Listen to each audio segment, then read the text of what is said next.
देवादिदेव महादेव भगवान शंकर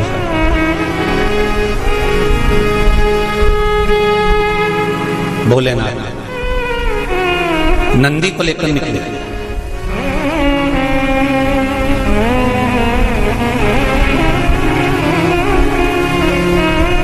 और नंदी को लेकर जब भोलेनाथ जी चले बीच मार्ग में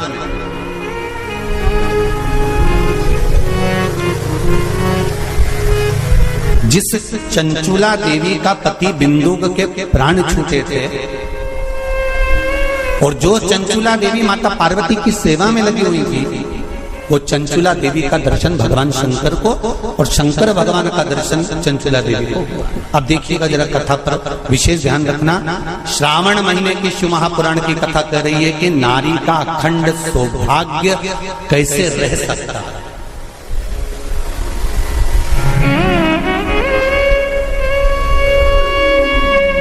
अपने घर के बच्चों को, अपने घर की बेटियों को, बेटों को, अपने घर की बहुओं को, अपने परिवार को कैसे एकजुट कर कर एक साधना में रखा जा सकता है, वो शिव महापुराण। महाराज बीच में चंचुला देवी दिखी, नंदी पर बैठे बाबा भोलेनाथ चल चल चल और आराम से देवादिदेव महादेव जा रहे थे। नंदी अलमस्त होकर चल रहे थे, हाथ में बाबा के त्रिशूल त्रिपुंड, मस्तक पर भस्म रमाए हुए, जटाजूट बांधे हुए, मस्तक पर सुंदर चंद्रमा है और गंगा की धार बहते बहते देवादिदेव महादेव चंचुला के सामने आ गए। चंचुला वो जिसका पति बिंदु प्रेत योनि में पड़ा हुआ था और बेदब्य था, उस चंचुला ने धारण कर कर रखी थी, उसका पति जीवित नहीं था।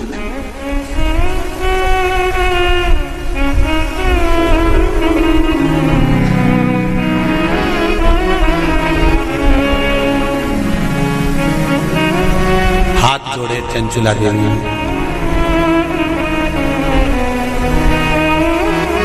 और निवेदन करा, महाराज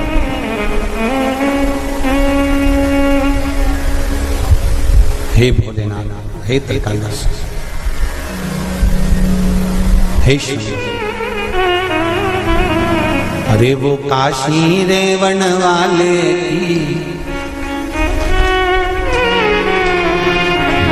वो उज्जैन रहने वाले की जय होना चाहिए, जय होना चाहिए। ओ काशी रहने वाले की, ओ उज्जैन रहने वाले की जय होना चाहिए, जय होना चाहिए। घर घर में भोले बाबा की, घर घर में शंभो बाबा की जय होना चाहिए, जय होना चाहिए। घर घर में भोले बाबा की, जय शंभो बाबा की जय होना चाहिए, जय होना चाहिए। घर घर में भोले बाबा की, घर घर में शंभो बाबा की जय होना चाहिए, जय होना चाहिए। घर घर में भोले बाबा की, घर घर में शंभो बाबा की जय होना चाहिए, जय होना चाहिए। बड़े आनंद में दोनों हाथों से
उद्धार किया, भस्मा को मार दिया, उद्धार किया, भस्मा को मार दिया, भक्तों का उद्धार किया, भस्मा को मार दिया, भक्तों का उद्धार किया। वो भस्मा मारण वाले की, वो भस्मा मारण वाले की, वो भस्मा मारण वाले की, वो भस्मा मारण वाले की जय होना चाहिए, जय होना चाहिए।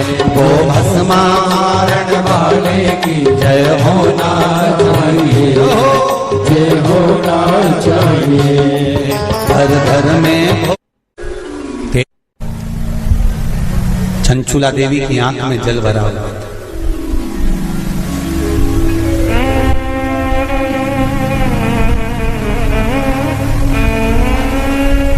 मैं बेधब्य हो गई हूं। चंचुला देवी कहती हैं, मेरे पति के धाम को मुझे वापस जाना है।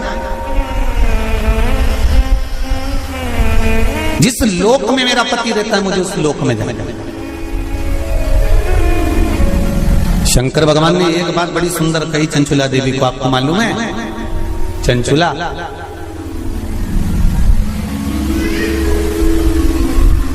देवता भी बैकुंठ में बैठकर सुखी नहीं है। देवता कहते हैं कि मेरे भोले के पास कैलाश धाम पर मुझे जाना है और मेरे शंकर के पास मुझे रहना है, और तुम कहती हो कि प्राण त्यागने के बाद मुझे पति के धाम को जाना है। चंचुला जी कहती हैं, प्रभु मैंने भी कोई ऐसा पुण्य का कार्य तो नहीं करा कि मैं बैकुंठ जाऊं, तो इससे अच्छा है मेरा पति जो चोरी करता था, छल करता था, बेईमानी करता था, कपट करता था, प्रपंच करता था, और वो जिस जगह पर है, बोले वो नरक में है, कहां है, मैं तो उसके पास में जाना चाहता हूं। शंकर भगवान ने कहा कि चंचुला तुम मृत्यु लोक में आई हो और पृथ्वी पर आने पर तुम्हारा पति प्रेत योनि में पड़ चुका है, तो क्या तुम प्रेत योनि में जाना पसंद करोगे? ध्यान देना रे भाई, अगर कोई भूत बन गया, प्रेत बन गया, तो तुम भी भूत प्रेत बनना पसंद करोगे क्या? अरे बोलो तो जम के नहीं ना। तुम क्या करना पसंद करोगे कि अगर कोई भूल से भी भूत बन गया है, प्रेत बन गया है, शिव महापुराण की कथा कहती है अगर बिंदु का प्रेत योनि में चला गया है, तो तुम्हारा फर्ज है, अगर परिवार का कोई सदस्य अगर प्रेत योनि में पड़ा हुआ है, तो उस प्रेत योनि से मुक्त कराकर परमात्मा के चरणों में जाकर रख देना, ये परिवार के सदस्य का कर्तव्य बनता है। इसलिए चंचुला देवी, तुम्हारा पति प्रेत योनि में है, तुम प्रेत योनि में जाने का विचार मत करो। चंचुला देवी, तुम तो एक काम करो कि वो पति प्रेत योनि से छूट जाए, उसके लिए क्या करा जाए वो विचार करा जाए। जैसे श्रीमद् भागवत कथा में आता है, आत्मदेव नाम का ब्राह्मण जिसके घर में संतान नहीं, पुत्र हुआ, धुंधकारी नाम रखा, सखी के घर से लेकर। धुंधकारी के प्राण छूटे, प्रेत योनि में चले गया। गौकर्ण को मालूम पड़ा कि मेरा भाई प्रेत योनि में पहुंच गया है, तो गौकर्ण ने तर्पण आदि क्रिया करना प्रारंभ करी, भजन करना प्रारंभ करा, कीर्तन करना प्रारंभ करा, स्मरण करना प्रारंभ करा, मंत्र जाप करना प्रारंभ करा। और गौकर्ण ने उस मंत्र जाप के बल पर, उस भागवत कथा के बल पर, भगवान के बल पर, भगवत भजन के बल पर अपने भाई को प्रेत योनि से मुक्त करा दिया। एक बात आपको पहले भी कथा में कही है, आज फिर कह रहा है। शिव महापुराण की कथा सुनकर जो जहां से निकल कर जाता है, उस जगह पर जितनी जीवात्माएं कहीं एक्सीडेंट में, कहीं गर्भ में, कहीं कैसे ना कैसे शांत हो जाती हैं, वो जीवात्माओं पर हमारे शरीर की तरंग जब लगती है, जो कथा सुनकर जाता है, उसके शरीर की मात्र जो हवा लगती है, छूकर जाने वाली हवा, उसके द्वारा भी कोई प्रेत योनि में पड़ा हुआ होता है तो उसकी भी मुक्ति हो जाती है। ऐसी शिव महापुराण, उसका भी मोक्ष हो जाता है। इसलिए ऋण मुक्तेश्वर महादेव मंदिर उज्जैनी में लिखा हुआ है कि शिव महापुराण एक पीढ़ी को या 7 पीढ़ी को नहीं तारती। शिव महापुराण की कथा 71 पीढ़ी को तार देती है। वो शंकर की पावन कथा, ये साधन नहीं। शिव महापुराण की कथा सुनकर जाते जाते जाते जाते जिस मार्ग में जितने जीव हैं उनका कल्याण।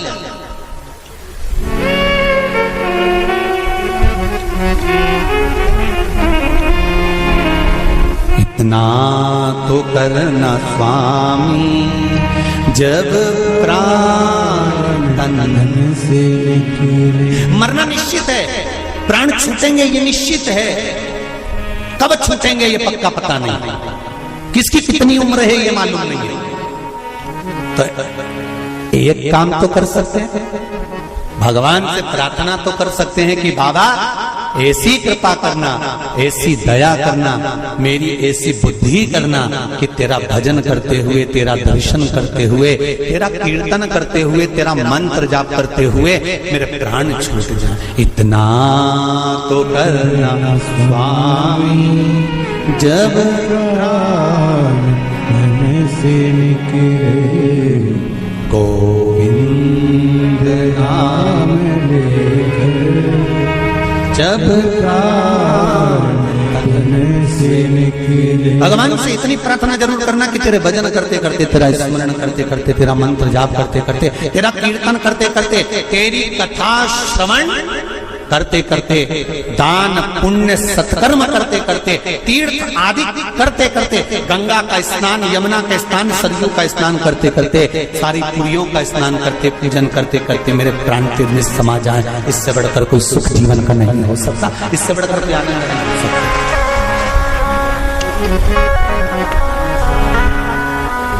पलंग पे मत पटक देना भोलेनाथ, कोई शरीर में ऐसा रोग मत दे देना कि बार बार बार बार बार बार शरीर को फाड़ा जा रहा है, काटा जा रहा है, बार बार।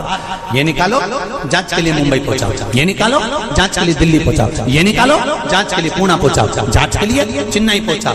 ऐसा शरीर मत कर देना कि शरीर को काट काट काट काट और पलंग पर पड़ा हुआ है, सड़ रहा है और जा नहीं रहा। बाबा इतनी कृपा कर देना, पलंग पर मत पटकना, चलते फिरते तेरा भजन करते करते तेरे धाम को चली जाऊं, इससे बढ़कर कोई सुख नहीं होगा। तेरे धाम को चली जाऊं, इससे बड़ा जाना निश्चित, पर तेरे भजन के बल पर।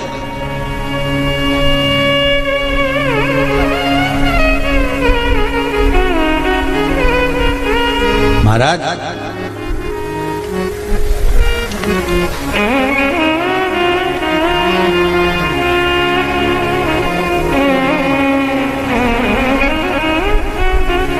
चंचुला देवी से भगवान शंकर कह रहे हैं कि तुम कहती हो कि मेरे प्राण छूटकर मैं पति लोक में जाऊं, जहां पर मेरा पति रह रहा है।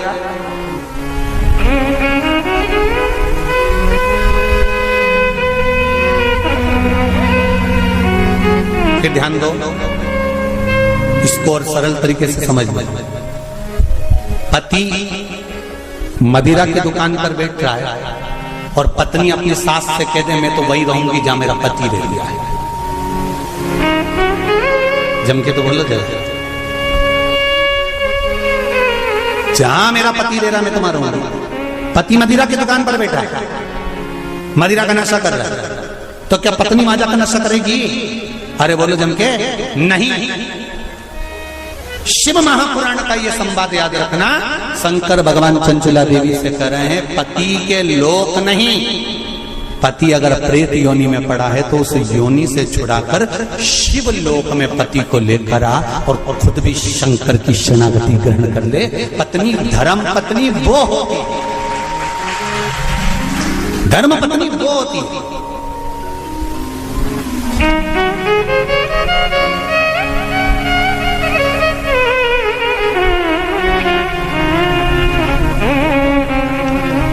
नहीं,